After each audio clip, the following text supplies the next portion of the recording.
Suresh Babu sir ಕೂಡ ನಾನು ಹೃತ್ಪೂರ್ವಕವಾಗಿ ಪತ್ರಿಕಾಗೋಷ್ಠಿಗೆ ಸ್ವಾಗತ ಬಯಸ್ತೇನೆ. ಎಲ್ಲ ರೈತ ಬಾಂಧವರ ಪರವಾಗಿ ನಾನು ಮಾರ್ಗದರ್ಶಕರು ಮಾಜಿ ಸಚಿವರಂತ ಬಂಡೆಪ್ಪ ಕಾಶಂಪುರ್ ಸಾಹೇಬರು ಕೂಡ ರೈತ ಬಾಂಧವರ ಪರವಾಗಿ ನಾನು ಸ್ವಾಗತ ಕೋರ್ ಕಮಿಟಿಯ ಅಧ್ಯಕ್ಷರು ಮಾಜಿ ಶಾಸಕರಂತ ಕೃಷ್ಣಾರೆಡ್ಡಿ ಸಾಹೇಬರಿಗೆ ನಾನು ಸ್ವಾಗತವನ್ನು ಬಯಸ್ತೇನೆ.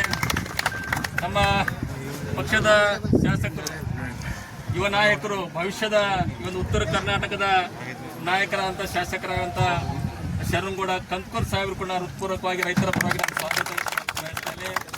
ನಮ್ಮ ಇವರು ಗುಲ್ಬರ್ಗದ ಶಾಸಕರಾದಂಥ ಜೇವರಿಗೆ ಮಾಜಿ ಶಾಸಕರಾದಂಥ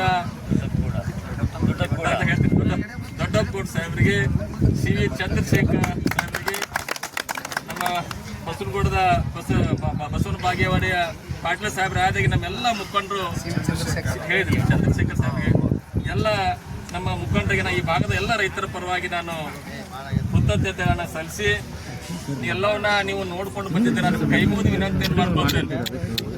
ಯಾಕಂದ್ರೆ ನಮ್ಮ ನಾಯಕರಂತ ಸನ್ಮಾನ್ಯ ಕುಮಾರಸ್ವಾಮಿ ವಿಶೇಷವಾಗಿ ಉತ್ತರ ಕರ್ನಾಟಕದ ಬಗ್ಗೆ ಮತ್ತು ಉತ್ತರ ಕರ್ನಾಟಕದ ರೈತರ ಬಗ್ಗೆ ಬಹಳಷ್ಟು ಕಾಳಜಿಯನ್ನು ಇಟ್ಟುಕೊಂಡು ಅವರಿಗೆ ಶಾಶ್ವತ ಪರಿಹಾರವನ್ನು ಕೊಡಬೇಕಂತೇಳಿ 2 ಬಾರಿ ರಾಜ್ಯದ ಮುಖ್ಯಮಂತ್ರಿಗಳಾದಾಗ ಹಲವಾರು ಕಾರ್ಯಕ್ರಮಗಳನ್ನು ಕೊಟ್ಟಿದ್ದು ತಮಗೆಲ್ಲರೂ ಕೂಡ ಗೊತ್ತಿದೆ. ಇವತ್ತು ಹೇಳಿದ್ರಿ, ಆಲ್ಮಟ್ಟಿ ಡ್ಯಾಮು ನಮ್ಮ ಜಿಲ್ಲೆಯಲ್ಲಿದೆ, ಡ್ಯಾಮು ನಮ್ದು, ಆದ್ರೆ ನೀರು ನಮ್ದಲ್ಲ ಅಂತಕ್ಕಂಥ ಭಾವನೆ ನಮ್ಮ ರೈತರಲ್ಲಿ ಬರ್ತಾ ಇದೆ. ಇದಕ್ಕೇನಾದ್ರೂ ಒಂದು 2 ಹಂತದ ಕಾಮಗಾರಿಗಳಾಗಿ ಸರಿಸುಮಾರು ನಾವು ಒಂದು 200 TMC ನೀರನ್ನು ನಾವು ಬಳಕೆ ಮಾಡ್ಕೊಳ್ತಿದ್ದೀವಪ್ಪ ಅಂದ್ರೆ ಇವತ್ತು ಸನ್ಮಾನ್ಯ ದೇವೇಗೌಡರ ಬಹು ದೊಡ್ಡ ಕೊಡುಗೆ ಇದೆ ಅಂತ ನಾನು ಹೇಳಿ ಕೂಡ ಬಯಸ್ತೀನಿ. ಇವತ್ತು ನೆನೆಸ್ಬೇಕಾಗ್ತದೆ. ಯಾಕಂದ್ರೆ 2 ಹಂತದ ಸರಿಸುಮಾರು ನಾವು ಈ ನೀರನ್ನು ಬಳಕೆ ಮಾಡ್ಕೊಳ್ತಿದ್ದೀವಪ್ಪ ಅಂದ್ರೆ ಅವರು ಮುಖ್ಯಮಂತ್ರಿಗಳಾಗಿ, ಪ್ರಧಾನಮಂತ್ರಿಗಳಾಗಿ ಈ ಡ್ಯಾಮಿನ 2 ಹಂತದ ಕಾಮಗಾರಿ ಮುಗಿಲಿಕ್ಕೆ ಬಹು ದೊಡ್ಡ ಕೊಡುಗೆಯನ್ನು ಕೊಟ್ಟವರು. ಒಂದು ನೆನಪಿಸಿ ಕೂಡ ಬಯಸ್ತೇನೆ.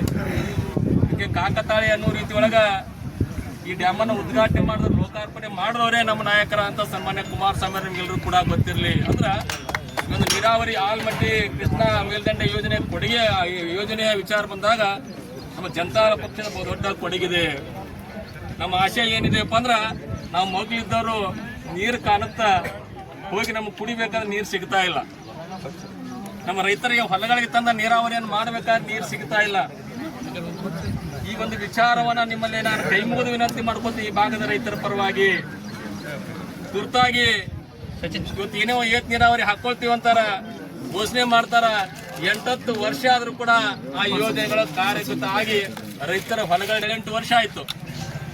ಇವತ್ತು ಕೆರೂರು ಏತ್ ನೀರಾವರಿ ವಿಚಾರ ತಮ್ಗೆಲ್ಲರೂ ಕೂಡ ಗೊತ್ತಿದೆ. ಇದೇ ಬೊಮ್ಮಾಯಿ ಅವರು, ಸಿದ್ದರಾಮಯ್ಯ ಅವರು ಬಂದು ಅಡಿಗಲ್ ಮಾಡಿದ್ರು.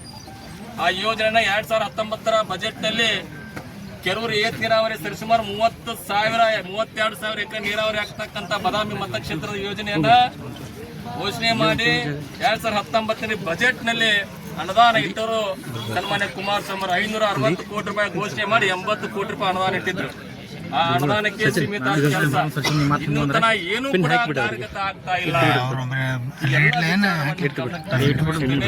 ನಿಮ್ಮನ್ನ ಕೈ ಮುಗಿದು ವಿನಂತಿ ಮಾಡ್ಕೊತೀನಿ. ಇದು ಹಿತವನ್ನ ಕಾಯ್ಕೋಬೇಕಾಗಿದೆ. ಈ ನಾಡು ಉಳಿಬೇಕಾಗಿತ್ತಪ್ಪ ಅಂದ್ರೆ ರೈತ ಉಳಿಬೇಕಾಗಿದೆ. ಈ ದೇಶ ಉಳಿಬೇಕಾಗಿತ್ತ ರೈತ ಉಳಿಬೇಕಾಗಿದೆ. ಎಲ್ಲವನ್ನ ಬಲ್ಲವರಿದ್ದಾರೆ ನಮ್ಮ ನಾಯಕರು.